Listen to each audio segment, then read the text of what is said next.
আসসালামু আলাইকুম। আপনারা শুনছেন let radio present audio book brain balance equal to bank balance by coach Kanchan. আপনার ব্রেইন কেমন চলছে আজকাল? সারাদিন এত কিছু ভাবছেন যে মনে হচ্ছে মাথাটা এক একদিন টোস্টারের মতো ধোঁয়া ছাড়ছে। আর ব্যাংক ব্যালেন্স একবার চোখ বোলালেই মাথা ঘুরে যাওয়ার অবস্থা। ঠিক আছে, আপনার জন্য একটা ভালো খবর আছে। এই বইটা আপনার মাথা আর মানিব্যাগ দুটোরই তাপমাত্রা ঠিকঠাক করার জন্য লেখা।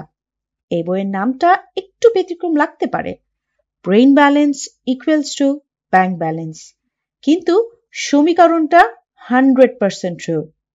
আমরা যতবার সফল মানুষদের দেখি ভাবি, ও এরা এত টাকা কামায় কেমনে, কিন্তু আসল রহস্যটা জানেন? তাদের ব্রেইন দারুণভাবে ব্যালেন্স করা। যে ব্রেইন চিন্তা করতে পারে, ফোকাস করতে পারে, সঠিক সিদ্ধান্ত নিতে পারে, সেই ব্রেইনই একটা ব্যাংক ব্যালেন্স বানাতে পারে, যা আপনার ভবিষ্যৎ বদলে দেবে। এখন প্রশ্ন হচ্ছে, এই বইটা কি আপনার কাজে আসবে? এক, মজার ছলে শেখা। এখানে এমন কিছু কনসেপ্ট পাবেন যা পড়ে আপনি হাসতেও বাধ্য হবেন, ভাবতেও। দুই, কোরআন ও বিজ্ঞান। কিভাবে কোরআনের শিক্ষা আর আধুনিক গবেষণার সাথে মিল খুঁজে পেয়ে নিজের জীবনকে সম্পদশালী করবেন তা জানতে পারবেন। ব্রেইন ব্যাংক সংযোগ।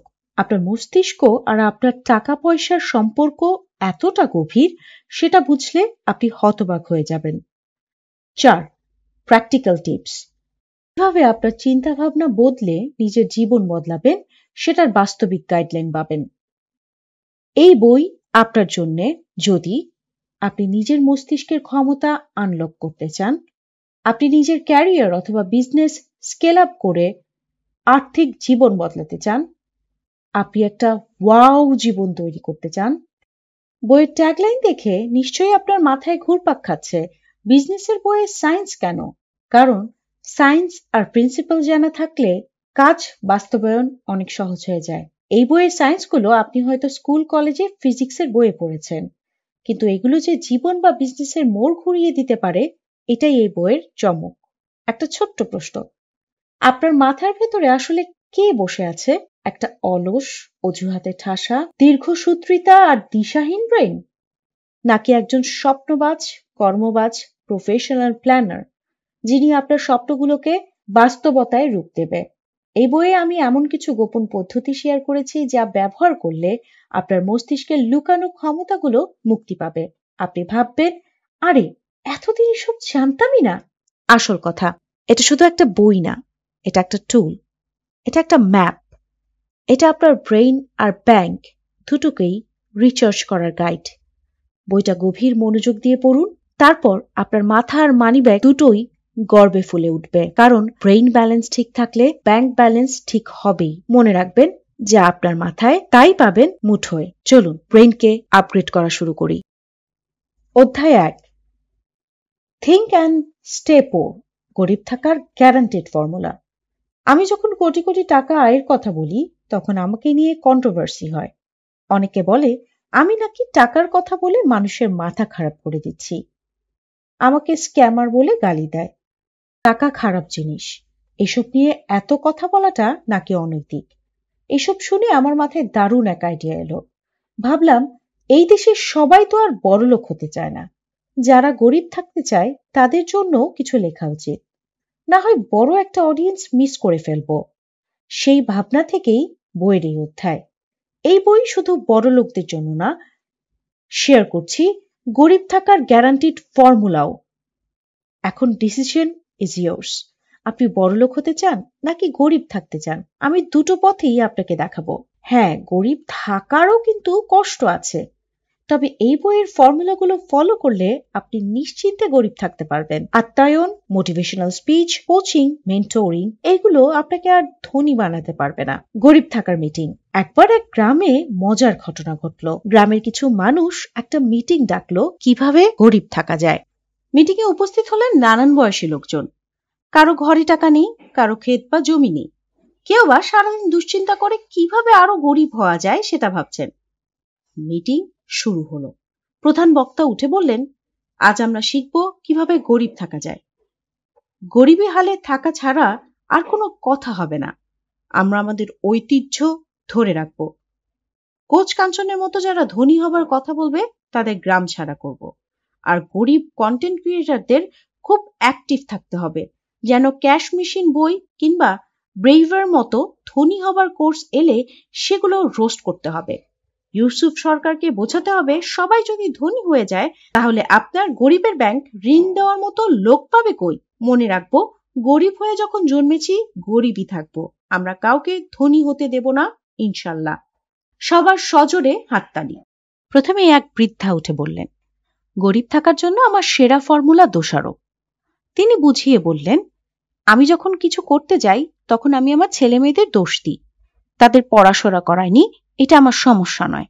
সমাজ আমাকে সাহায্য করেনি, এটাও আমার সমস্যা নয়। আমি দোষ দিয়ে গরিব থাকার শিল্পটা ভালোভাবে শিখেছি। এবার এক তরুণ উঠে বললেন, আমি গরিব থাকার জন্য শিখেছি কিভাবে চিন্তাকে দমিয়ে রাখতে হয়। যখনই আমার মাথায় নতুন কোনো আইডিয়া আসে আমি নিজেকে বলি এটা সম্ভব নয়, অন্য কেউ এটাই করতে গিয়েছে, ব্যর্থ হয়েছে। এভাবে আমি নিজের চিন্তাগুলো মেরে ফেলি। সবার কাছ থেকে প্রশংসা পেলেন তিনি। তারপর এক নারী নিজের গরিব থাকার টিপস শেয়ার করলেন। আমি সবসময় কপালকে দোষ দিই, কিছু হলে বলি আমার ভাগ্য খারাপ। এতে গরিব থাকার কাজটাও আরো সহজ হয়ে যায়। গরিব থাকার প্রতিযোগিতা। মিটিং শেষে ঘোষণা করা হলো গ্রামের মধ্যে যিনি সবচেয়ে ভালোভাবে গরিব থাকার কৌশল জানেন, বেশি গরিব তৈরিতে ভূমিকা রাখবে, তাকে গরিব কিং বা কুইন পুরস্কার দেওয়া হবে। সবাই নিজের গরিব থাকার স্ট্র্যাটেজি তুলে ধরল। একদম শেষে এক বৃদ্ধ উঠে বললেন, আমি কোনো কাজই শেষ করি না, সব সময় শুরু করি আর ছেড়ে দিই। আমার এই কুড়মি আর আলসামি আমাকে গরিব করে রেখেছে। আমি সবসময় তরুণদের গরিব থাকার সবক দিই। গরিব থাকার উপর ফ্রি কোর্স নামাইছি আমি। তাকে গরিব কিং ঘোষণা করা হলো। এই গল্পের শিক্ষা, যারা গরিব থাকতে চান এই গল্পে তাদের জন্য অনেক শিক্ষণীয় কৌশল আছে। তবে যারা ধনী হতে চান তাদের জন্য এটা একটা চমৎকার উদাহরণ কিভাবে গরিব থাকার রাস্তা এড়িয়ে চলতে হবে। গরিব থাকার 19টা গ্যারান্টিড ফর্মুলা। 1. বস্তা পচা বিশ্বাস আঁকড়ে থাকুন। পরিবার, সমাজ আর ব্যাকডেটেড এডুকেশন সিস্টেম থেকে পাওয়া সব পুরানো ধারণাগুলো ঐতিহ্য মনে করে জাপটে ধরে রাখুন। কেউ যেন আপনাকে বিশ্বাস করতে না পারে যে আপনার পক্ষেও ধনী হওয়া সম্ভব। 2. সমস্যা নিয়ে বসে থাকুন। সম্ভাবনা বলতে কিছুই নেই, কেবল সমস্যার দিকে ফোকাস রাখুন, তাহলে সম্ভাবনা আপনি দেখতেই পাবেন না।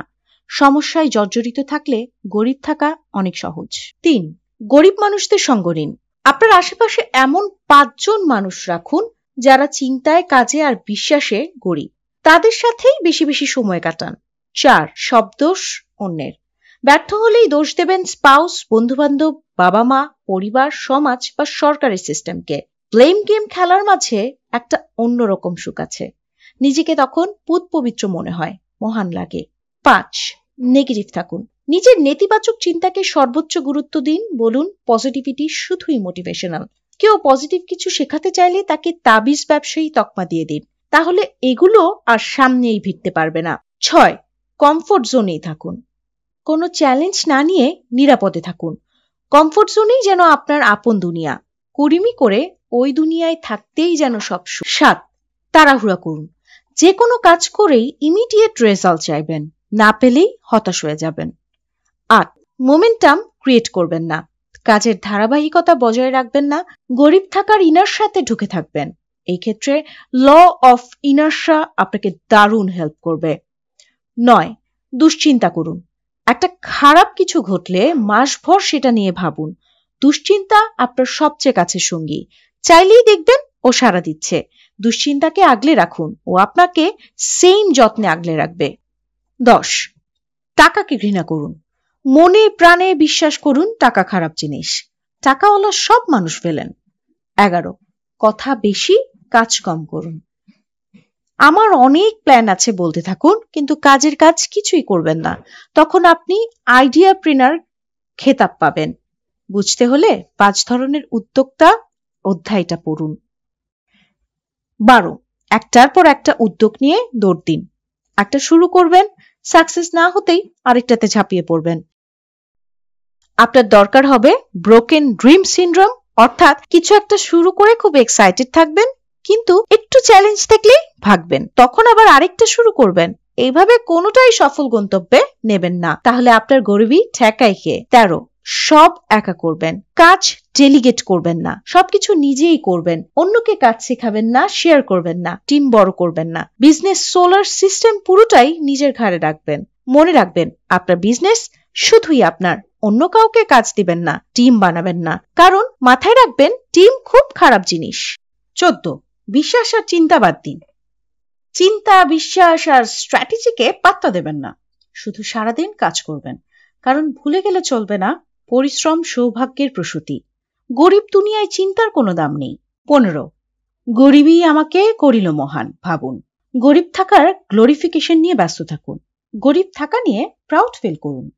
গরিবী হাল নিয়ে নিয়মিত স্ট্যাটাস দিন, দেখবেন অনেক মানুষের সিম্প্যাথি পাবেন। 16, সুযোগের দরজা বন্ধ রাখুন। নিজে কোনো সুযোগ তৈরি করবেন না, সুযোগ আসলে সাথে সাথে দরজা বন্ধ করে দেবেন, কোনোভাবেই যেন ঢুকতে না পারে। 99 টাকায় বিজনেস গ্রোথ চ্যালেঞ্জের মতো কোর্সের সুযোগ আসলে ওখানে গিয়ে 2-4 লাইন নেগেটিভ লিখে দিন। 17, নিজেকে সব সময় ঠিক মনে করবেন, ভুল করলেও বলবেন আমার মতো সঠিক আর কেউ নেই। আপনি গরিব তাই আপনি অলওয়েজ রাইট। 18, low energy. সবসময় ক্লান্ত, হতাশ আর নেতিবাচক মনোভাব নিয়ে থাকুন। এনার্জি লো থাকলে লো ফাইন্যান্স হাতে আসবে, কারণ টাকা পয়সা একটা এনার্জি। আপনার এনার্জি হাই হলে বেশি টাকা চলে আসতে পারে। খবরদার, এটা ভুলে যাবেন না, সব সময় টেনশনে নুয়ে থাকবেন। 19, ভাগ্যকে দোষ দিন। সবকিছুর জন্য কপাল বা ভাগ্যকে দোষারোপ করুন, এটা একটা best formula. 100% money back guarantee. Brave সহ আমার সকল কোর্সে যেমন গ্যারান্টি থাকে, এখানেও গ্যারান্টি দিচ্ছি। এগুলো ফলো করলে আপনি নিশ্চিত গরিব থাকতে পারবেন। আপনি যদি এই ফর্মুলা ফলো করার পরও গরিব না থাকতে পারেন, তাহলে আমি এই বইয়ের সম্পূর্ণ মূল্য ফেরত দেব। চূড়ান্ত কথা, আমার এই বই আপনাকে দুই দিকের পথই দেখাবে। আপনি ধনী হবেন নাকি গরিব, নির্বাচন আপনার। তবে একটা কথা মনে রাখুন, think and stay poor formula follow করতে চাইলে একই কষ্ট আপনাকে করতে হবে যেমনটি ধনী হতে গেলে করতে হয়। রেজাল্ট পেতে ফর্মুলাগুলো অ্যাপ্লাই করতে হবে। এখন সিদ্ধান্ত আপনার, আপনি কোনটা বেছে নেবেন। Happy decision making. গরিব ব্রেইন ইকুয়াল টু গরিব আপনি, ধনী ব্রেইন ইকুয়াল টু ধনী আপনি। আপনার ব্রেইনে যা ইনপুট দেবেন আপনি সেটাই হয়ে উঠবেন। অধ্যায় 2, ধনী হওয়ার দুনিয়ায় স্বাগত। একটা প্রশ্ন দিয়ে এই অধ্যায়টা শুরু করি। বলুন তো, পৃথিবী গরিব নাকি ধনী? উত্তর ভাবতে থাকুন, এই ফাঁকে ধনী হবার এক লাইনের ফর্মুলাটা একটু শেয়ার করিনি। গরিব হওয়ার গ্যারান্টিড সব ফর্মুলা আপনাকে ইতিমধ্যেই শেয়ার করেছি। এরপরও পাতা উল্টিয়ে যেহেতু এই অধ্যায়ে এসেছেন, তার মানে ধনী হওয়ার একটা বাসনা আপনার মধ্যে আছে, অথবা অলরেডি আপনি ধনী, এখন সম্পদশালী হতে চাইছেন। আপনাকে ওয়েলকাম করছি। বইয়ের পরবর্তী অধ্যায়গুলোতে সায়েন্টিফিক প্রিন্সিপালস এর আলোকে দেখব কিভাবে সহজে ওয়েলদি লাইফ অর্জন করা যায়। মজার বিষয় কি জানেন, ধনী হওয়া গরিব থাকার চেয়েও সহজ। গরিব হতে কত কিছু করা লাগতেছে, আর ধনী হওয়ার জন্য কি করতে হবে? একটাই কাজ, ফ্লিপ দ্য সিক্রেট। মানে গরিবরা যা করে আপনি তা করবেন না, বরং উল্টোটা করুন। আপনি আগের অধ্যায়ে যান, গরিব হওয়ার কারণগুলো দেখুন এবং সেগুলো থেকে বেরিয়ে আসুন। That's it. পুরো বইটি নিরিবিলি পরিবেশে গভীর মনোযোগ দিয়ে অন্তত 3 বার পড়ুন। কনসেপ্টগুলো বুঝলে এবং নিজের সাথে কানেক্ট করতে পারলে আপনার জীবন পুরো বদলে যাবে। Trust me, your life will never be the same again. আপনি যদি মনে করেন পৃথিবীতে সম্পদের অভাব আছে, তাহলে এখনকার তথ্য আপনাকে চমকে দেবে। পৃথিবীর সম্পদের বিশালতা একটা নতুন দৃষ্টিকোণ। পৃথিবীর অর্থনীতির মোট আকার বর্তমানে $100 ট্রিলিয়ন। 100 ট্রিলিয়ন লিখতে লাগে 17টি সংখ্যা, এইভাবে 1 0 0 0 0 0 0 0 0 0 0 0 0 0 0 0 ইউএসডি। এখন যদি এই বিশাল অর্থ সম্পদকে বাংলাদেশি টাকায় রূপান্তর করা হয়, ডলার ইকুয়ালস টু 110 টাকা, তাহলে 100 trillion dollar into 110 equal to 11 0 0 0 0 0 0 0 0 0 0 0 0 0 টাকা। এত বিশাল সংখ্যার টাকার সামনে যে কেউই, আপনার ফ্যামিলির সদস্য সংখ্যা কত? ধরুন 5 জন, এবার হিসাব করি, এই অর্থ যদি পুরো পৃথিবীর সবার অর্থাৎ 800 কোটি মানুষের মধ্যে সমানভাবে ভাগ করা হয়, তাহলে প্রতিজনে টাকার পরিমাণ 11,00,00,00,00,00,00,00,00,00 divided by 8,00,00,00,00,00,00 equals to 1375,000 টাকা। অর্থাৎ প্রতিজনে পাবে 13,75,000 টাকা। তাহলে আপনার পরিবারের জন্য মোট অর্থ একটি 5 সদস্যের পরিবারের জন্য 13,75,000 গুণ 5 68,75,000 টাকা। তাহলে আপনার ব্যাংকে মিনিমাম 69 লাখ টাকা থাকার কথা। এটা হচ্ছে লোয়েস্ট পসিবল অর্থাৎ মিনিমাম লেভেল। আপনার টাকাটা কোথায়? এটা শুনে হয়তো ভাবছেন আমার অ্যাকাউন্টে তো এই টাকা নেই। কেন নেই? কারণ এই টাকার একটা বড় অংশ কারো না কারো কাছে চলে গেছে, আর আপনি নিজের ব্রেইন ব্যালেন্স বাড়াতে পারেননি। পৃথিবীর ধনী আর গরিবের পার্থক্য এখানেই। বিল গেটস সেই বহু আগেই বলেছেন, আপনি গরিব হয়ে জন্মালে সেটা আপনার ভুল নয়, কিন্তু গরিব হয়ে মরে যাওয়া অবশ্যই আপনার ভুল। তিনি আরো এক ধাপ এগিয়ে এটাও বলেছেন, পৃথিবীর সব সম্পদ সবার মাঝে সমানভাবে ভাগ করলেও ধনীরা আবার ধনী হয়ে যাবে আর গরিবরা গরিব, কারণ পার্থক্য তাদের চিন্তা ভাবনায়। প্রকৃত দারিদ্র্য আসলে মানসিকতায়। দারিদ্র্য মানে শুধু অর্থের অভাব নয়, প্রকৃতি দারিদ্র্য হলো চিন্তা, বিশ্বাস এবং কাজের অভাব। আপনার ব্রেইন ব্যালেন্সই আপনার ব্যাংক ব্যালেন্স। কোচ কাঞ্চন। চিন্তা ভাবনার সীমাবদ্ধতাই আপনার দারিদ্র্যের মূল কারণ। আপনি যদি বিশ্বাস করেন আপনার আয় 5 গুণ বা 10 গুণ হওয়া সম্ভব না, তবে তা কখনোই হবে না। আপনার নিজের আইডেন্টিটি যদি গরিবের মতো থাকে, তাহলে ধনী হওয়ার স্বপ্ন দেখা অবাস্তব। আল্লাহ বলেন, তোমার রবের কাছেই আছে প্রত্যেক বস্তুর ভান্ডার। সূরা হিজর 21 নম্বর আয়াত। প্রমাণ হয় যে সৃষ্টিকর্তার কোনো সীমা নেই। সমস্যা হলো আমরা নিজেরাই নিজেদের সীমাবদ্ধ করে রাখছি। ধনী হওয়ার 3টা ধাপ। 1. আপনার চিন্তা ভাবনায় পরিবর্তন আনুন। আপনার চিন্তা ধনী হলে আপনার কাজও ধনী হবে। 2. নিজেকে ধনী মনে করুন। ইমাজিনেশন করুন যে আপনি একজন কোটিপতি। আপনি নিজেকে গরিব ভাববেন কেন, যেহেতু আপনার সৃষ্টিকর্তাও অসীম প্রাচুর্যের মালিক। 3. দ্রুত পদক্ষেপ নিতে শিখুন। দ্রুত কাজ শিখুন, দ্রুত সিদ্ধান্ত নিন এবং দ্রুত এক্সিকিউট করুন। Speed is the new currency অধ্যায়টা কয়েকবার পড়ুন। আচ্ছা, এইভাবে কখনো ভেবেছেন আপনার বাবা যদি কোটিপতি হতো, আপনি নিজেকে কি ভাবতেন? কোটিপতির ছেলে। ওইভাবেই নিজের আইডেন্টিটি ক্রিয়েট করতেন। তখন তো নিজেকে গরিব ভাবতেন না, তাই না? তাহলে কেন এইভাবে ভাবতে পারছেন না? যে সৃষ্টিকর্তা আপনাকে তৈরি করেছেন, উনি তো প্রাচুর্যের ভরপুর, ওনার কাছে তো কিছুর কমতি নেই। ইভেন আল্লাহ তো চাইতেও নিষেধ করেননি। আল্লাহ কি বলে দিয়েছেন? এর চেয়ে বেশি আমার কাছে চাইবা না, এর থেকে বেশি অর্জনের ড্রাইভ দিবা না। তাহলে সিলিংটা কোথায়? পৃথিবীর অর্থনীতিতেও কমতি নেই, তাহলে কমতিটা কোথায়? দারিদ্রতাটা কোথায়? এটা আমাদের ব্রেইনের দারিদ্রতা। আপনার ব্রেইন ব্যালেন্সই আপনার ব্যাংক ব্যালেন্স। যখন আপনার ব্রেইন ধনী হবে, আপনার জীবন ধনী হয়ে উঠবে। দুনিয়ায় কোনো দারিদ্রতাই অর্থের অভাব নয়, বিশ্বাসের অভাব। কোচ কাঞ্চন। অধ্যায় 3। শৈশবের মগজে লুকিয়ে থাকা গোপন কোড। আপনাকে যদি প্রশ্ন করি আপনি কে, আমি জানি শুরুতেই আপনি আপনার নাম বলবেন, কিন্তু কখনো এভাবে ভেবে দেখেছেন আপনার নামটা কিভাবে আপনার হলো? কেনই বা এটাকে নিজের নাম ভাববেন? আপনার সেই নামই তো পৃথিবীর আরো অনেক মানুষের নাম আছে, তাহলে কেন এই নামকে আপনার নিজের বলে মনে করছেন? তদুপরি এই নামটা তো আপনি নিজেও রাখেননি, অন্য কেউ আপনার জন্য এই নাম বেছে দিয়েছে। যেমন আমার নানা আমার নাম রেখেছিলেন মুহাম্মদ ইলিয়াস কাঞ্চন। এই নামে বেদের মেয়ে জ্যোৎস্না খ্যাত নায়ক ইলিয়াস কাঞ্চনও আছেন। তবুও আমি এই নামটাকে আমার নাম মনে করি। নামের সাথে সম্পর্কের সায়েন্স।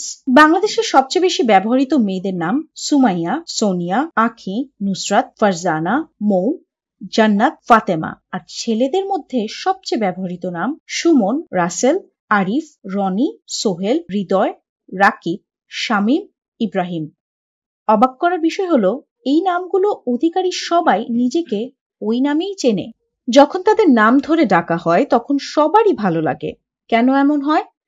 এর কারণ আমরা আসলে আমাদের মস্তিষ্কে ইনস্টল করা তথ্য, ছোটবেলায় আমাদের মাথায় যেসব তথ্য প্রবেশ করানো হয় সেগুলোই আমাদের সত্তাকে তৈরি করে। আপনি হচ্ছেন আপনার মস্তিষ্কের তথ্য। এটা অত্যন্তই গুরুত্বপূর্ণ বিষয়। আপনি হচ্ছেন আপনার মস্তিষ্কের ভেতরে থাকা ইনফরমেশন। ছোটবেলায় আপনার ব্রেইনে যা ইনস্টল করা হয়েছে আপনি তাই হয়ে উঠেছেন। যেমন আপনি বাংলা ভাষা বোঝেন কারণ এটি আপনার মস্তিষ্কে ইনস্টল করা হয়েছে, কিন্তু আপনি হিব্রু ভাষা বোঝেন না কারণ হিব্রু ভাষা কখনোই আপনার মস্তিষ্কে ইনস্টল করা হয়নি। কোটি টাকার সাইকোলজি। একবার ভেবে দেখুন, কেন কোটি টাকাকে খুব বড় অ্যামাউন্ট মনে হয়? কেন কোটি টাকা আয়ের চিন্তা আমাদের জন্য কঠিন মনে হয়? কারণ ছোটবেলা থেকে আমাদের শেখানো হয়েছে কোটি টাকা অনেক বড় অঙ্ক, কোটি টাকা আয় করা অসম্ভব। তাই কোটি টাকার ধারণা এখন আমাদের মস্তিষ্কে দুর্বোধ্য হয়ে গেছে। ঠিক যেমন হিব্রু ভাষা বোঝা কঠিন মনে হয়। কিন্তু কি হবে যদি আপনি আজ থেকে হিব্রু ভাষা শেখা শুরু করেন? কয়েক মাসের মধ্যেই সেটা সহজ হয়ে যাবে। একইভাবে আপনি যদি কোটি টাকা আয়ের ধারণা মস্তিষ্কে ইনস্টল করতে পারেন, সেটাও আপনার জন্য সহজ হয়ে যাবে। শৈশবের স্ক্রিপ্ট জীবনের সিনেমা। আপনার ব্রেইন একটা মুভির মতো। শৈশবে আপনার বাবা মা, শিক্ষক, বন্ধুরা, এমনকি টিভি থেকে শোনা কথাগুলো ছিল স্ক্রিপ্ট রাইটার। শিশু আপনি ছিলেন কেবল একজন দর্শক। যে স্ক্রিপ্ট আপনার সাবকনশিয়াসে লেখা হয়েছে সেটা আজও আপনার জীবনের মুভি চালাচ্ছে। ছোটবেলায় আপনার ব্রেইনটা ছিল একটা স্পঞ্জের মতো। হ্যাঁ, ঠিকই পড়েছেন, একটা স্পঞ্জ।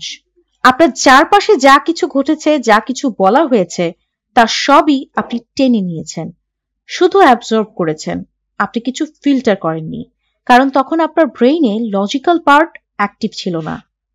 শৈশবের 0 থেকে 7 বছর বয়সে আপনার ব্রেইন একটা বিশেষ থেটা ওয়েভ স্টেট 4 থেকে 8 হার্টজ থাকে।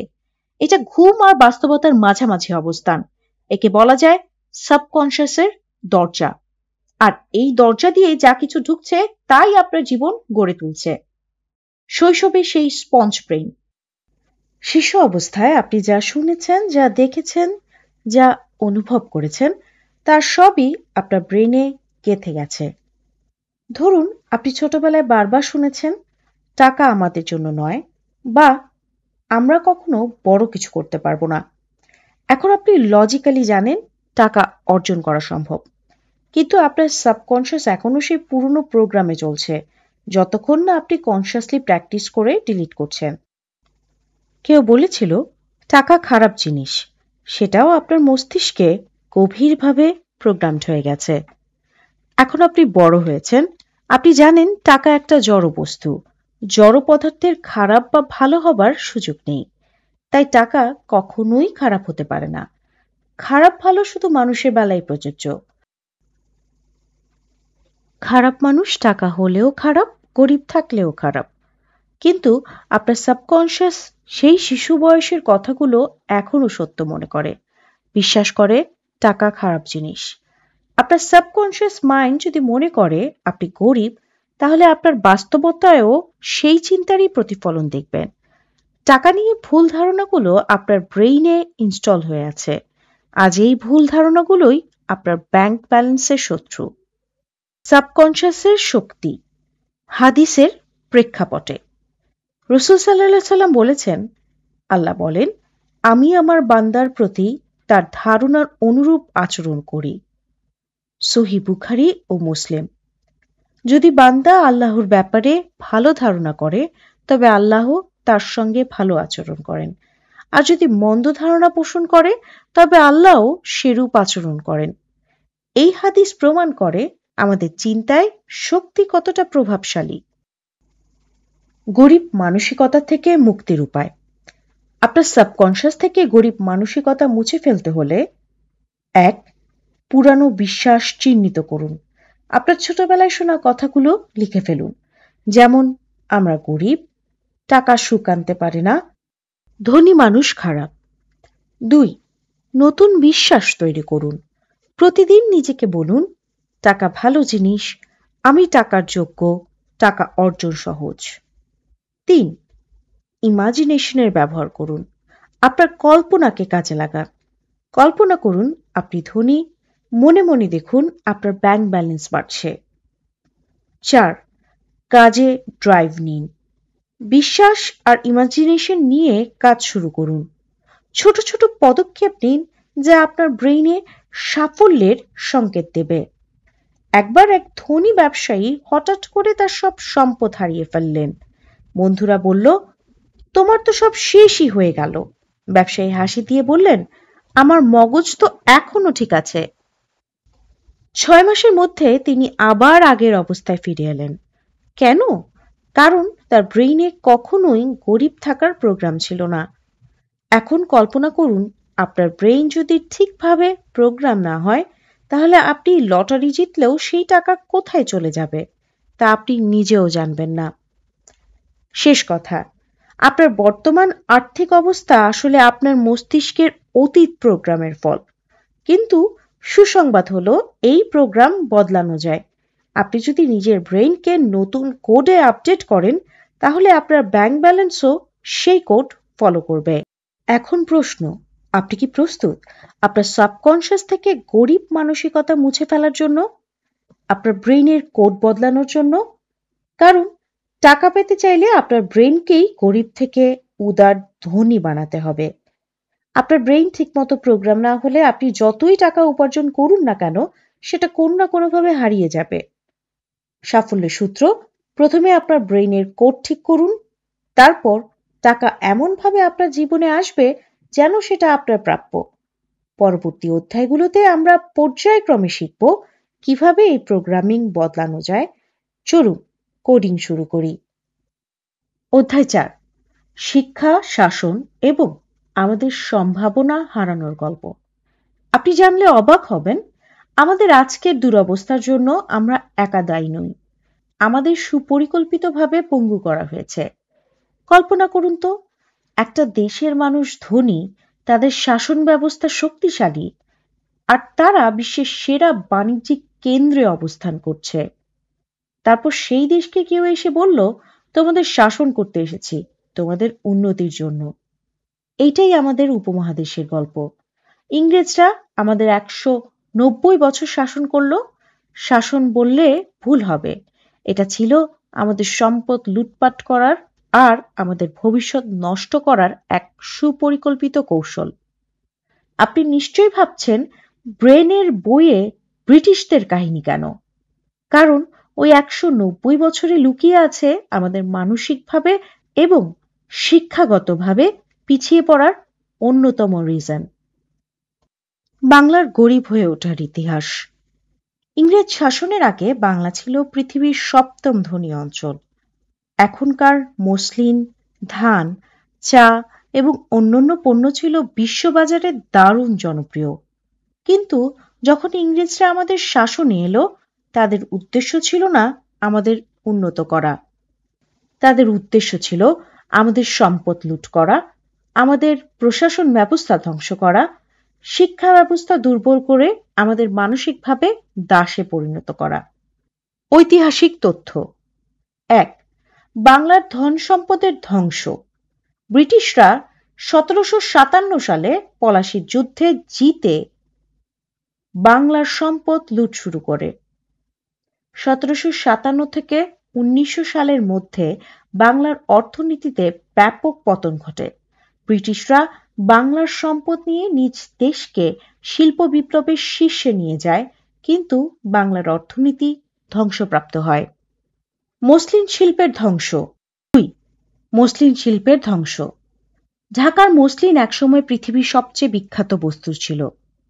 ইংরেজরা শুল্ক এবং নিষেধাজ্ঞার মাধ্যমে এই শিল্পকে একেবারে ধ্বংস করে দেয়। মসলিন কারিগরদের হাতের আঙুল কেটে ফেলার গল্প ঐতিহাসিকভাবে উল্লেখযোগ্য। 3. বাংলা ও ভারতের অর্থনৈতিক অবনতি। 1750 সালে বাংলাদেশ সহ ভারতীয় উপমহাদেশের বিশ্ব অর্থনীতিতে অংশীদারিত্ব ছিল প্রায় 25%।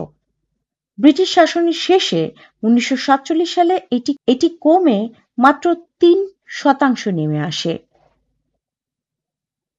উইল ডারেন্টের বই the case for India British শাসনের অর্থনৈতিক ও সামাজিক ক্ষয়ক্ষতির উপর অত্যন্ত প্রাসঙ্গিক।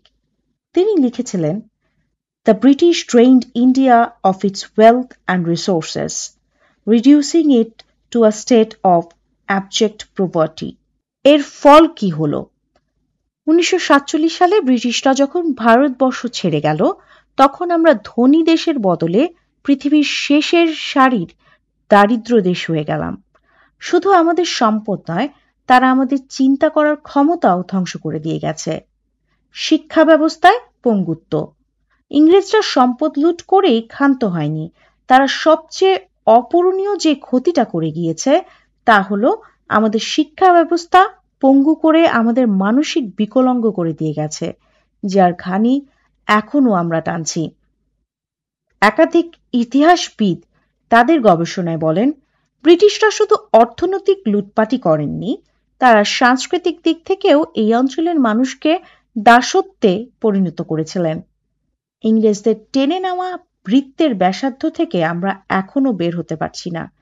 এর ভেতরেই গোল গোল ঘুরছি আর ভাবছি আমরা অনেক এগিয়ে যাচ্ছি।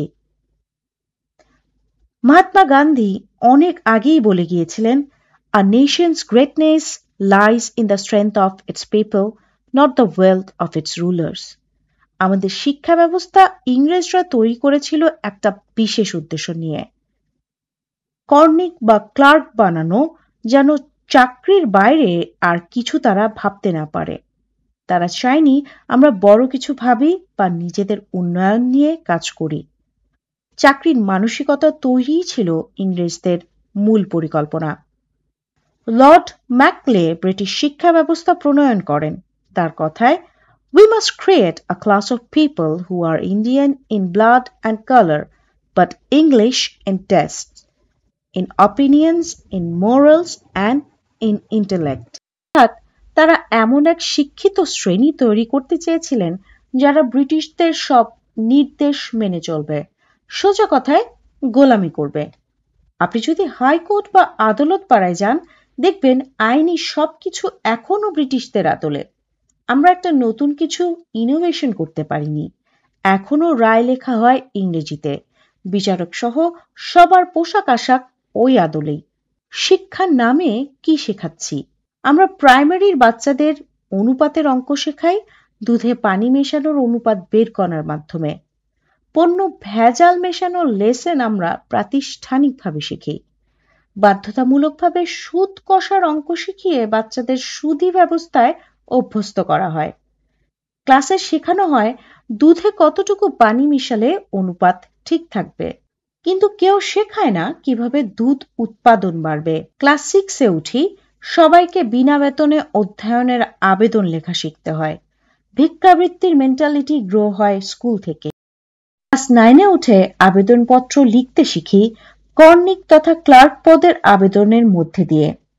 আমাদের এডুকেশন সিস্টেম শেখায় না কিভাবে একটা বড় ব্যবসা শুরু করব বা কিভাবে একটা কোম্পানির সিইও হতে পারবো। এই দেশে বিবিএ কিংবা এমবিএ ডিগ্রির পড়াশোনাও সেকালে গদ বাঁধা। ওখানে শেখায় না কিভাবে গুগল, মাইক্রোসফট, অ্যামাজনের মতো কোম্পানি বানাবো। আমাদের শিক্ষা ব্যবস্থা শুধু আমাদের প্রতিযোগিতায় ঠেলে দেয় আর মুখস্থ করায়, কিন্তু সৃষ্টিশীল চিন্তা ভাবনার সুযোগ দেয় না। ইংরেজি সাবজেক্টের নামে সময় ও অর্থের অপচয়। আমাদের 12 বছর ইংরেজি একটি বাধ্যতামূলক বিষয় হিসেবে পড়ানো হয়। ভালো কথা, ইংরেজি আন্তর্জাতিক ভাষা, শেখাতেই হবে মানলাম। অথচ 12 বছর পড়ার পরও অধিকাংশ মানুষ ইংরেজিতে ঠিকমতো যোগাযোগও করতে পারে না কেন? কারণ ইংরেজিকে ভাষা হিসেবে শেখানো হয়নি, পড়ানো হয়েছে একটি সাবজেক্ট হিসেবে। তাহলে 12 বছর কত ঘন্টা ইংরেজি নিয়ে ক্লাস করলাম, পরীক্ষা দিলাম, বই কাগজ কলম কিনলাম, এগুলোর পেছনে ব্যয় কত? আবার এই ইংরেজির কারণে সবচেয়ে বেশি স্টুডেন্ট মেট্রিক ইন্টারে ফেল করে নেক্সট ক্লাসে যেতে পারছে না। এই যে একটা ভাষার পেছনে এত সময় ও অর্থ ব্যয় করলাম, আউটপুট কি এলো? এগুলি নিয়ে ভাববার কেউ নেই, কথা বলারও কেউ নেই। ব্রিটিশরা ঘুণনা দিয়ে গেছে, ওইটাই চলতেছে। অন্যদিকে আমরা হিন্দি শিখে যাই মুভি দেখে, কারণ আমরা হিন্দিকে ভাষা হিসাবে গ্রহণ করি। এটা বোঝা খুবই গুরুত্বপূর্ণ। ভাষা শেখার জন্য প্রয়োজন অভ্যাস, বই মুখস্থ করার নয়। ব্রিটিশ কাউন্সিলের মতো প্রতিষ্ঠান। ব্রিটিশ কাউন্সিল একটি ইংরেজি শেখানোর প্রতিষ্ঠান, অথচ তাদেরকে সুযোগ দিয়েছে সরকার নন প্রফিট অর্গানাইজেশন হিসেবে। অথচ ইংরেজি শেখানোর নামে এখনো কোটি কোটি টাকা নিয়ে যাচ্ছে। 2024-এ 500 কোটি টাকা ম্যানচেস্টার অফিসে পাঠিয়েছে। তারা বাণিজ্যিক কাজ করেছে, কিন্তু সরকারকে কোনো ট্যাক্স দিচ্ছে না। প্রশ্ন হলো, 12 বছর বাধ্যতামূলক ইংরেজি সাবজেক্ট রাখার পরও আবার ব্রিটিশ কাউন্সিল দরকার হচ্ছে কেন? শিক্ষা ব্যবস্থার ফাঁকফোকর। আমাদের শিক্ষা ব্যবস্থা শিখিয়েছে চাকরি পেতে হবে, কমফোর্ট জোনে বাস করতে, শুধু পরীক্ষায় পাশ করতে হবে, নতুন কিছু চিন্তা না করে পুরানো নিয়ম মেনে চলতে হবে। কিন্তু শেখায়নি কিভাবে বড় চিন্তা করব, কিভাবে বিলিয়ন ডলারের বিজনেস বিল্ড করব, কিভাবে যে কোনো সমস্যা ইনোভেটিভ সমাধান করব। আশ্চর্যজনক হলেও সত্য, পুরো এডুকেশন সিস্টেমের কোথাও ব্রেইনের ব্যবহার শেখানো হয়নি। আলটিমেট রেজাল্ট পাই, 25 বছর পড়াশোনা করার পর আমরা হতাশ হয়ে যাই। আমরা আমাদের স্রষ্টা প্রদত্ত ভেতরের শক্তি হারিয়ে ফেলি। যে শিক্ষা ব্যবস্থার দরকার, আমাদের প্রয়োজন এমন একটা শিক্ষা ব্যবস্থা। 1. ব্রেইন কৌশল শেখানো হবে। কিভাবে মস্তিষ্ককে সঠিকভাবে ব্যবহার করব, কিভাবে চিন্তা থেকে সৃষ্টিশীল কিছু তৈরি করব, হ্যাপিনেস ইন্টেলিজেন্স কাজে লাগিয়ে কিভাবে সুখী থাকব এবং রাখব। 2. বড় স্বপ্ন দেখতে শেখানো হবে। কিভাবে একজন উদ্যোক্তা হওয়া যায়, কিভাবে বিশ্ববাজারে প্রতিযোগিতা করা যায়। 3. বাস্তব দক্ষতা শেখানো হবে।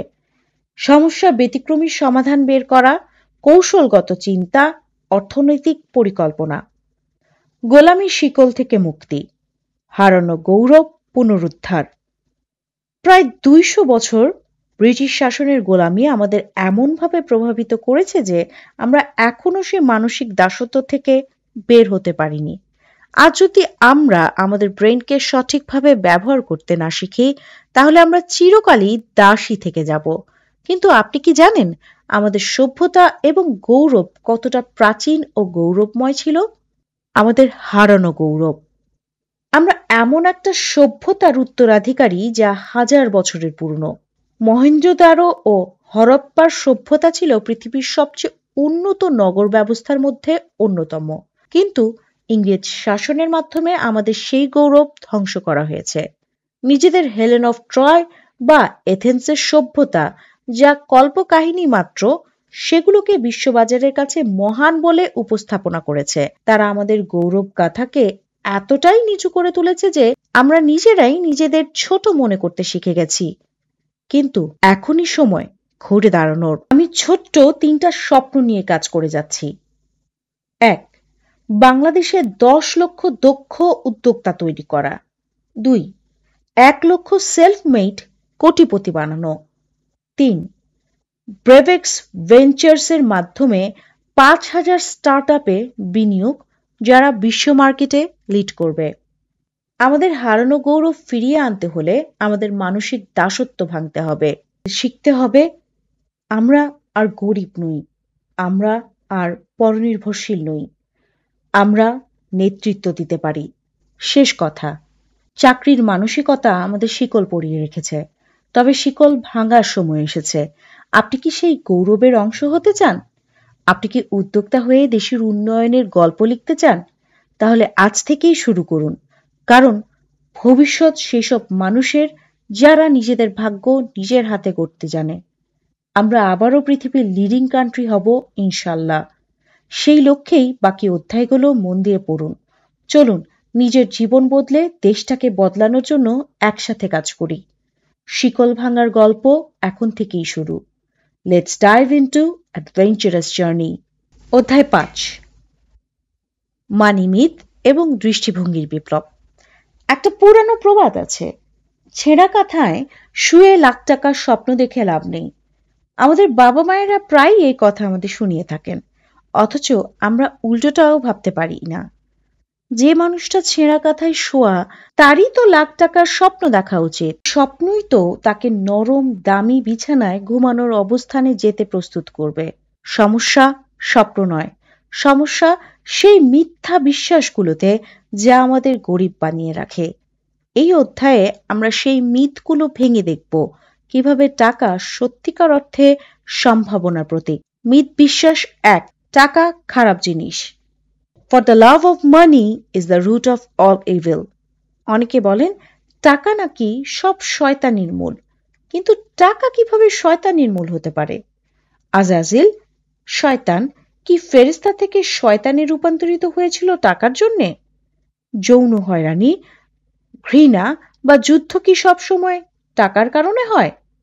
যদি টাকা এতটাই খারাপ হতো তাহলে ইসলামের 3টা মৌলিক ইবাদত হজ, জাকাত এবং কুরবানি টাকার সঙ্গে সম্পর্কিত কেন? কোরআনে বলা হয়েছে, আর তোমাদের ধন সম্পদ এবং সন্তানদের মাধ্যমে তোমাদের পরীক্ষা করা হবে।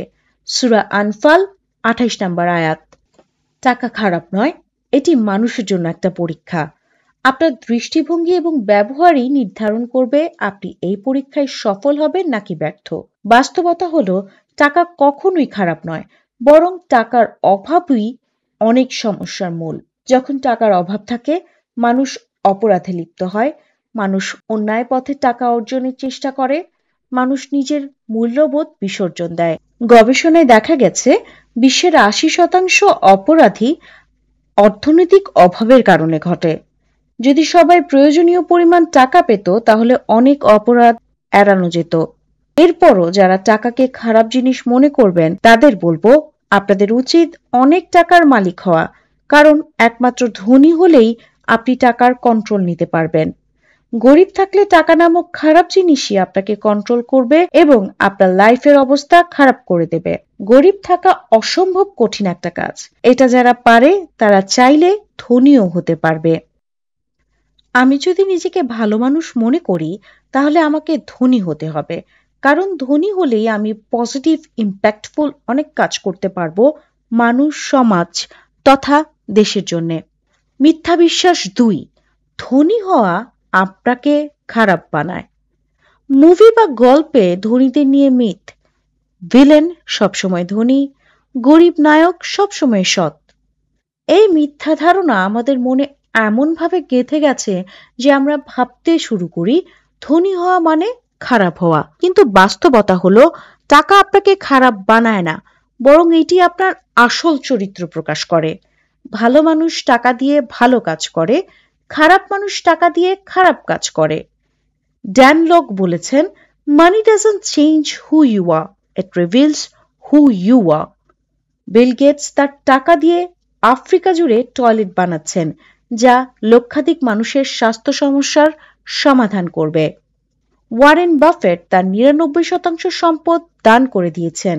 আমাদের দেশেও বন্যা, ঝড় কিংবা শীত সব দুর্যোগে গরিবদের বিপদে ধনীদের সাহায্যের হাত বাড়াতে দেখা যায়। তার মানে এই নয় সব ধনীরাই সাধু। খারাপ ভালো সব শ্রেণীতেই আছে। একচেটিয়া ধনীদের খারাপ ভাবাই মিথ। এটাই ধনী হবার পথে মেন্টাল ব্লক। মিথ বিশ্বাস 3, গরিব হওয়া মহৎ। আমাদের সমাজে প্রচলিত আরেকটা মিথ হলো গরিব হওয়া মানে মহৎ হওয়া। কিন্তু বাস্তবতা হলো দারিদ্র কখনোই মহৎ নয়। দারিদ্র মানুষকে দুর্বল করে, দারিদ্র মানুষকে সীমাবদ্ধ করে, দারিদ্র আপনাকে আপনার সম্ভাবনা থেকে দূরে রাখে। নবী সাল্লাল্লাহু আলাইহি সাল্লাম বলেছেন, ওপরে থাকা হাত নিচে থাকা হাতের চেয়ে উত্তম।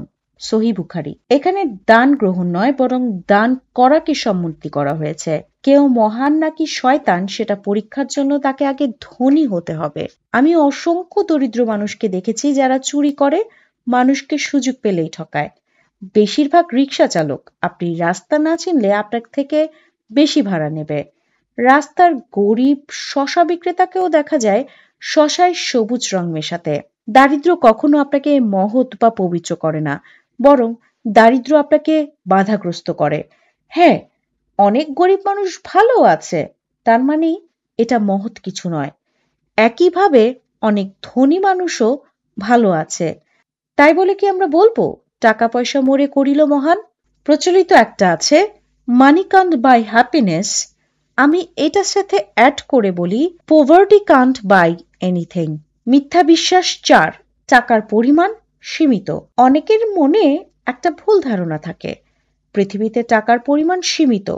তারা ভাবে যদি আমি বেশি টাকা পাই অন্য কেউ কম পাবে, টাকা পাওয়া মানে অন্য কারো ক্ষতি করা। কিন্তু সত্য হলো টাকা একটা এনার্জি এবং এর কোনো সীমা নেই। সৃষ্টিকর্তার প্রাচুর্যের কোনো অভাব নেই। আল্লাহ সবকিছু অঢেল দিয়েছেন আমাদের। টাকার সঠিক ব্যবহার করলে তা সীমিত হওয়ার পরিবর্তে আরো বৃদ্ধি পায়। টাকা সম্পর্কে আপনার মনের ভেতরে নিজের অজান্তে গেঁথে থাকা মিথ্যা বিশ্বাসই আপনার বড় অর্জনের পথে বিশাল দেয়াল। এই দেয়াল না ভাঙলে যত পরিশ্রমই করুন আপনি বড় সম্পদ অর্জনে ব্যর্থ হবেন। মিথ ভাঙার উপায়: ১. নেগেটিভ বিলিফ চিহ্নিত করুন। নিজেকে প্রশ্ন করুন, আমি কি মনে করি ধনী হওয়া খারাপ? আমি কি মনে করি টাকার অভাব আমার নিয়তি? ২. পজিটিভ বিলিফ তৈরি করুন। প্রতিদিন নিজেকে বলুন, ধনী হওয়া আমার জন্মগত অধিকার। টাকা ভালো এবং এটি ভালো কাজে ব্যবহার করা সম্ভব। আমি টাকার যোগ্য। ৩. কৃতজ্ঞতার অভ্যাস বানান। টাকার প্রতি কৃতজ্ঞ হন। ভাবুন, টাকা আমার জীবনে আসছে এবং আমি তা সুন্দরভাবে ব্যবহার করছি। বাস্তব পদক্ষেপ নিন। আপনার নতুন বিশ্বাস অনুযায়ী কাজ করুন। বিগ ড্রাইভ দিন। শেষ কথা, টাকার সঙ্গে বিশ্বাসের নতুন সম্পর্ক গড়ুন। টাকা কখনোই খারাপ নয়। এটি একটি টুল, এটি একটি এনার্জি। মাথায় রাখবেন, আপনি যতক্ষণ পুরনো বিশ্বাস আঁকড়ে ধরে রাখবেন ততক্ষণ আপনার জীবনের নতুন পরিবর্তন সূচিত হবে না। If you are unwilling to sacrifice your disempowered beliefs, you will end up sacrificing your desired life. Coach Kanchan. অধ্যায় ৬, অদৃশ্য বাস্তবতা, ম্যাজিকের শুরু এখানেই। যা দেখি না দুই নয়নে, বিশ্বাস করি তা গুরুর বচনে। এসব আজগুবি কথা মানতে গিয়েই আমাদের জীবনের ১২টা বাজতেছে। আপনার সামনে যদি কেউ বলে আমি যা দেখি সেটাই বাস্তব, আপনি তাকে মজা করে বলুন, তাহলে আপনার চশমার পাওয়ার বদলানোর সময় হয়েছে, কারণ বাস্তবতা অনেক বিশাল, আপনার ভাবনার চেয়েও অনেক বিশাল। আসুন কিছু মাথা নষ্ট তথ্য শেয়ার করি। আপনি, আমি বা আমরা প্রকৃতপক্ষে যা বিদ্যমান তার মাত্র 0.0035% দেখতে পাই। এখানে আপনি ঠিকই পড়েছেন, আপনি বাস্তবতার মাত্র 0.0035% দেখতে পান। সংখ্যাটা কত ক্ষুদ্র একটু ভালো করে লক্ষ্য করুন। ধরুন আপনার হাতে একটা ম্যাপ আছে যা পুরো পৃথিবীর মাত্র 0.0035% জায়গা কভার করে। সেই ম্যাপ দেখে আপনি যদি ভাবেন যে আপনি পুরো পৃথিবী চেনেন, তাহলে সেটা কেমন হবে? আমাদের চোখও তেমনই। আমরা যা দেখি সেটা পুরো বাস্তবতার একটা ক্ষুদ্র ছবি। কারণ দৃশ্যমান আলো ইলেকট্রোম্যাগনেটিক স্পেকট্রামের একটা ক্ষুদ্র অংশ। মানুষ সাধারণত 400 থেকে 700 ন্যানোমিটার তরঙ্গ দৈর্ঘ্যের মধ্যে আলো দেখতে পারে। এর বাইরে আলো, ইনফ্রারেড বা আল্ট্রাভায়োলেট, আমাদের চোখে ধরা পড়ে না। পুরো ইলেকট্রোম্যাগনেটিক স্পেকট্রামের মধ্যে রেডিও ওয়েভ থেকে গামা রশ্মি পর্যন্ত রয়েছে। দৃশ্যমান আলোর বাইরে এই স্পেকট্রামে আমরা রেডিও ওয়েভ শুনি, মাইক্রোওয়েভে খাবার গরম করি, এক্স-রে দিয়ে ভেতরের হাড় দেখি এবং গামা রশ্মি ব্যবহার করে ক্যান্সারের চিকিৎসা করি। এটা অনেকটা এক বিশাল মরুভূমির মধ্যে এক বিন্দু বালুকণার মতো। আমরা শুধু অতটুকুই দৃশ্যমান আলো দেখি। বিড়াল বা কুকুরের মতো প্রাণী আমাদের চেয়ে ভালোভাবে অন্ধকারে দেখতে পারে, কারণ তারা ইনফ্রারেড আলো কিছুটা শনাক্ত করতে পারে। মৌমাছি অতি বেগুনি ইউভি আলো দেখে, তাই ফুলের এমন রং তারা দেখতে পায় যা তাদের ফুল চিনতে সাহায্য করে। এগুলো আমরা কোনোদিনও দেখতে পারবো না। সাপ ইনফ্রারেড আলো দেখে, তাই রাতে অন্ধকারেও শিকারকে সহজে খুঁজে পায়। কুকুর মানুষের তুলনায় কম রং দেখতে পায়, কিন্তু তাদের ঘ্রাণ শক্তি এতটাই উন্নত যে তারা ঘ্রাণ দিয়ে রং চেনে। প্রতিটি প্রাণী যেন এক একটা সুপারহিরো। সুবহানাল্লাহ, মানুষের চোখে না দেখা গেলেও ইলেকট্রোম্যাগনেটিক স্পেকট্রামের বিভিন্ন অংশ আমাদের দৈনন্দিন জীবনে গুরুত্বপূর্ণ। রিমোট কন্ট্রোল ইনফ্রারেড রশ্মি ব্যবহার করে। নাইট ভিশন ক্যামেরা ইনফ্রারেড আলো ব্যবহার করে অন্ধকারে ছবি তোলে। আমরা শুধু সেই জিনিসই দেখতে পাই যা আমাদের চোখ শনাক্ত করতে সক্ষম। রেডিও তরঙ্গ চারপাশে বিদ্যমান, কিন্তু আমরা তা দেখতে পারি না। আপনার মোবাইল ফোনের সিগন্যালে একটা অদৃশ্য শক্তি যা আপনি দেখেন না। মহাবিশ্বের অধিকাংশ আমাদের চোখে অদৃশ্য। মহাবিশ্বের ৯৫% অংশ হল ডার্ক ম্যাটার এবং ডার্ক এনার্জি, যা মানুষের চোখে দেখা যায় না। আমরা তারার আলো দেখি, কিন্তু মহাবিশ্বের বেশিরভাগ অংশ অদৃশ্য। বিজ্ঞানীর এই আবিষ্কারগুলো যেন আমাদের অদৃশ্য জগৎকে দেখার চশমা। এটা আমাদের শেখায় কে? আমাদের এই সীমাবদ্ধতা আসলে বাস্তবতা অন্বেষণের জন্য এক নতুন দরজা খুলে দেয়। আমরা যা দেখি না তার মধ্যেই সবচেয়ে বেশি রহস্য লুকিয়ে থাকে। যেমন আমরা হাওয়ার অস্তিত্ব দেখি না, কিন্তু হাওয়াই আমাদের জীবনের জন্য অপরিহার্য। প্রতি মুহূর্তে হাওয়া খেয়েই বাঁচতে হয়। Don't fall into the trap of believing that only the physical is real and the invisible is not. Coach Kanchan. শুধু দৃশ্যমান জিনিসই বাস্তব আর অদৃশ্য জিনিস অবাস্তব, এই ধারণা নিয়ে থাকা জীবনের সবচেয়ে বড় বোকামি। দেখুন অদেখা ভুবন, ৯৯.৯৯৬৫% শক্তি।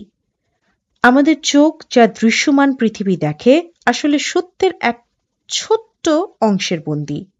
আমাদের চোখ বিশাল জগতের মাত্র ০.০০৩৫% দেখতে পায়, কিন্তু আমাদের মনের ক্ষমতা সেটি সীমাহীন। চোখ যা দেখে সেটি কেবল বাইরের বাস্তবতার ক্ষুদ্রাংশ, আর মন অদেখাকে আবিষ্কার করে।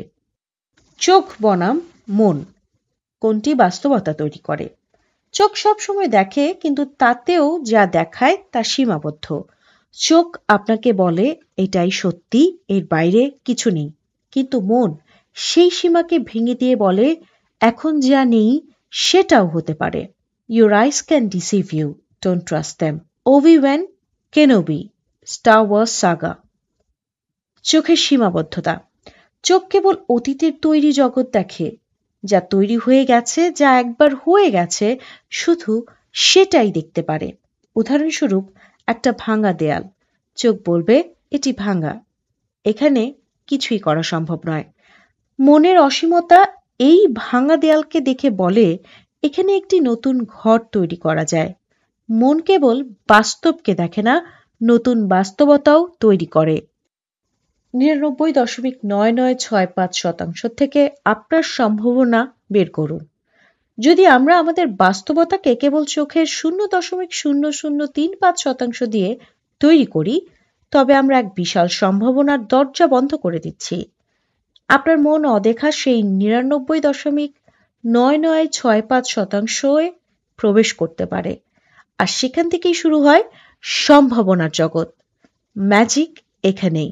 আপনি যদি চোখ দিয়ে বিচার করেন তাহলে বলবেন আমি এখন যেখানে আছি এটাই আমার সীমা, কিন্তু মন দিয়ে ভাবলে বলবেন আমি যা হতে পারি তা আমার সীমার বাইরে। চোখ দিয়ে বাস্তবতা তৈরি করবেন না, মন দিয়ে করুন। আপনার চোখ যদি বলে আপনি কিছু পারবেন না, মনকে বলুন আমি বিশ্বাস করি আমি পারবো। একজন সৃষ্টিশীল মানুষ কখনো চোখ দিয়ে দেখে না, তিনি মন দিয়ে তৈরি করেন। ধরুন একজন শিল্পী একটি খালি ক্যানভাসের দিকে তাকিয়ে আছেন। চোখ বলে এখানে কিছুই নেই, কিন্তু মন বলে এখানে একটা অসাধারণ ছবি হতে পারে। আপনার বাস্তবতাকে নতুন করে গড়ুন। আপনার সম্ভাবনা শুধু আপনার চোখের দেখা বাস্তবতাই সীমাবদ্ধ নয়, আপনার মনের শক্তি দিয়ে সেই অদেখা ৯৯.৯৯৬৫% থেকে আপনার ভবিষ্যৎ তৈরি করুন। যেই মুহূর্তে আপনি চোখের দেখা থেকে বেরিয়ে মনের দেখা শুরু করবেন, সেদিনই আপনি জেতা শুরু করবেন। চোখ হচ্ছে বর্তমানে বন্দী, কিন্তু মন ভবিষ্যতের দরজা। আপনি কোনটা ব্যবহার করবেন? অদেখা জগতের শক্তি, বিশ্বাস, চিন্তা এবং emotion. Your unseen world shapes your seen world. আপনার অদৃশ্য জগৎ আসলে এক্সটার্নাল বা দৃশ্যমান রিয়ালিটি তৈরি করে। আমরা যতটা ভাবি তার চেয়েও বেশি অদেখা জগৎ আমাদের জীবনকে শেপ করে।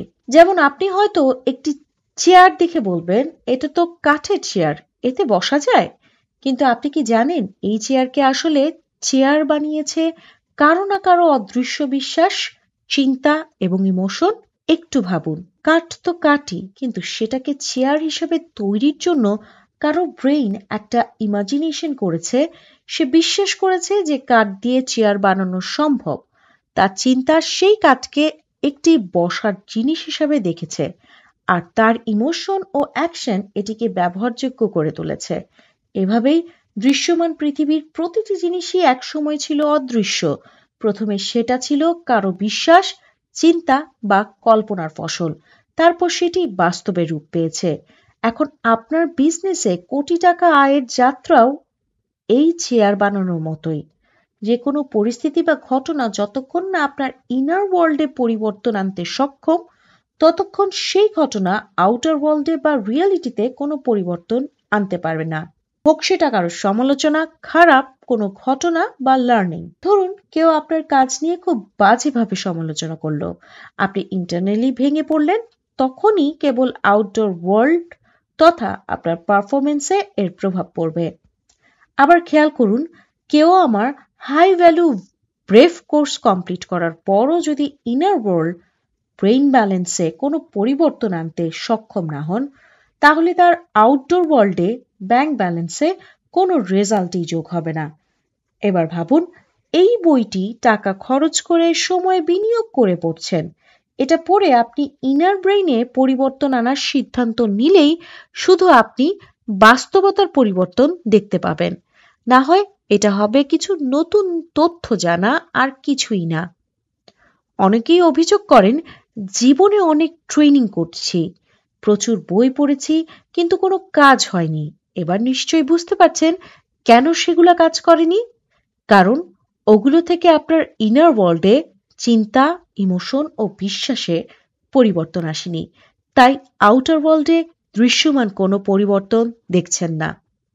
আপনার বিশ্বাস পরিবর্তন না হলে বাস্তবতা এক বিন্দুও পরিবর্তন হবে না, এটাই সায়েন্স।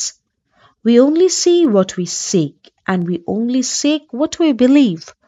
কোচ কাঞ্চন। আপনি যেটা বিশ্বাস করেন সেটি আপনার চোখের সামনে রিয়ালিটি হয়ে ওঠে। একটা উদাহরণ দিই, আপনি বিশ্বাস করেন যে আপনি টাকা আয় করতে পারবেন না। আপনার ব্রেইন তখন চাকরির বাজার খারাপ, ব্যবসার পরিস্থিতি মন্দা, সব জায়গায় কম্পিটিশন এগুলো দেখাবে। আর যদি আপনি বিশ্বাস করেন টাকা বানানো সম্ভব, তখন আপনার ব্রেইন এমন অপশন খুঁজতে শুরু করবে যেগুলো টাকা বানানোর রাস্তা। Brain works like Google. গুগলে আপনি যা সার্চ করেন সেই অনুযায়ী রেজাল্ট দেখায়। আপনার ব্রেইনও ওরকমই, আপনার ব্রেইনে যা টাইপ করবেন সেটাই রেজাল্ট দেবে। আমি পারবো না লিখলে ব্রেইন হাজারটা কারণ দেখাবে কেন আপনি পারবেন না। আর আমি পারবো লিখলে ব্রেইন সেই কারণই খুঁজে বের করবে কেন আপনি পারবেন। হেনরি ফোর্ড কি দারুণ করে বলেছেন, whether you think you can or think you can't, you are right. চিন্তা হলো রিয়েলিটি বানানোর মেশিন। যা কিছু আপনার মাইন্ডে চলছে ধীরে ধীরে সেটাই আপনার জীবনে ম্যানিফেস্ট হতে থাকে। আপনি যদি মনে করেন সবাই আমাকে ঘৃণা করে, আপনি দেখবেন আশেপাশের মানুষদের একদম সামান্য নেগেটিভ রিয়াকশনও আপনার জন্য ঘৃণার প্রমাণ হয়ে দাঁড়াবে। কিন্তু যদি আপনার চিন্তা হয় মানুষ আমাকে পছন্দ করে, আপনি সেই একই মানুষদের থেকে পজিটিভ সিগন্যাল পেয়ে যাবেন। চিন্তা হলো রিয়েলিটির স্ক্রিপ্ট রাইটার। আপনি যে গল্প লিখবেন জীবন ঠিক সেই নাটক মঞ্চস্থ করবে। Ultimate success formula. দৃশ্যমান আউটপুট চেঞ্জ করতে হলে অদৃশ্য ইনপুট চেঞ্জ করতেই হবে। অর্থাৎ দৃশ্যমান রিয়ালিটিতে পরিবর্তন আনতে হলে অদৃশ্য রিয়ালিটিতে চিন্তা প্লাস ইমোশন প্লাস বিশ্বাস পরিবর্তন করতে হবে। আপনার ব্যাংক ব্যালেন্সের ডিজিট বাড়াতে চাইলে আপনার ব্রেইন ব্যালেন্সের ডিজিট যোগ করতে হবে। ব্রেইন ব্যালেন্স ইকুয়াল টু সচেতন চিন্তা, ইমোশন, বিশ্বাস, আইডেন্টিটি ও সেট পয়েন্ট। বইয়ের বাকি অধ্যায়গুলোতে ব্রেইন ব্যালেন্সের অন্যান্য বিষয়গুলো নিয়ে ডিটেলস কথা বলবো। চলুন বেরিয়ে পড়ি আরো রহস্যের সন্ধানে।